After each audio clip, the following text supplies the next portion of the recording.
You can't seriously believe I wasn't going to make a video on the new BuGuMi update. A lot has been added, so I'll briefly go over what's been added, then go into a little bit more detail. So they added a new map, St. Petersburg, a new weapon for the officer called the Spontoon, which is basically a pike variant, added a new class which I'm sure you're all aware by now, and they've even done some spicy changes. So without any further ado, let's jump into it. So anyways, the Spontoon is a new weapon that's been added to the update, adding 30 damage, a high headshot multiplier, and a decent swing rate. I'll display the rest of the stats here. Now from visual details, it is very similar to the lance, however there's a difference in a few bits and pieces obviously. Although the Spontoon is incredibly unique, being the upswing and downswing, one for a quick attack and one for higher headshot damage. However, the left and right swing offers a group damage swing, meaning you have a slower swing rate but more crowd control. Now I ain't gonna go in depth with the details in this video, that's for another time. However, just briefly, the side swing is for crowd control DPS and the up and down swing is for high DPS and swing rate per individual target. Not only this, but a massive difference between this and the lance is only downswing, it is locked in one segment, whereas a Spontoon can do 4 directional locks. Also, in case anybody didn't know, this is only for the officer class. Also, they added a hold fast segment which can make the player activate a new ability called fortification, making any player with a lance, bayonet or heavy saber within the square area ready their melee and deal extra damage within the square. Now whilst this doesn't last for very long, it does mean you can deal an extra bit of damage. Also, it's pretty cheap,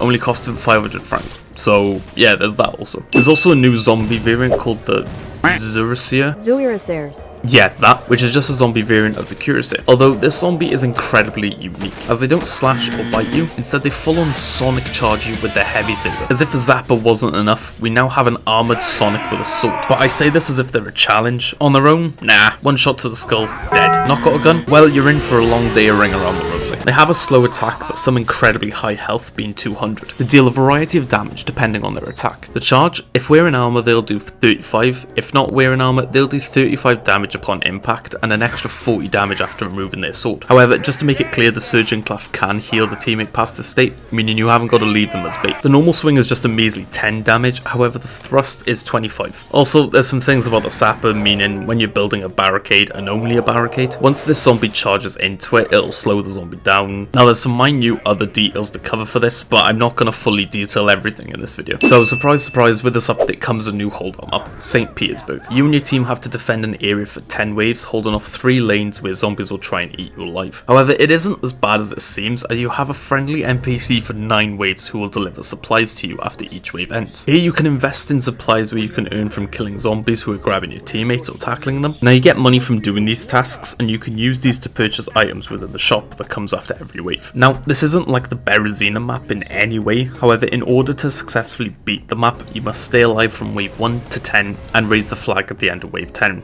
It's difficult to say the least. Now, they've added a new regiment, which is the Cuirassiers. I have no idea if I'm saying that right, which is an entirely different regiment found within the cavalry section. Not every nation will have a regiment. However, I'll quickly list them on screen, so it'll make your life easier. Now, on top of this, you can purchase the armor for 1,000 franc. However, with this pricey piece of metal comes these buffs and debuffs listed on screen, because I don't want to make this video longer than what it needs to be. When a Cuirassier is charging you, whilst wearing the armor, instead of being impaled and incapacitated by it, you'll instead be thrown to the ground with some damage dealt. Now, not only this, but wearing this armor as the infantry will remove the bayonet and only leave you with 10 rounds of ammunition for the weapon. So not only do you not have infinite ammo anymore, but you have no bayonet, increased incoming damage, but hey, new armor, new shiny, cool buy, yes. Buying it in any class or buy it for the other class, however it is only for the infantry and the officer. So they also added 2 new regiment game passes, I'll show them on screen, and they've also added a new stumble mechanic, meaning the further you fall, the more you'll stumble. Now the editing of this may look sloppy as hell, and I do apologise for this. However, the sooner I can get this information out to you guys, the better. They changed a few bits and pieces also, but I'll list all that on screen now. Anyways, thanks for watching, and I'll speak to you in the next one. Bye.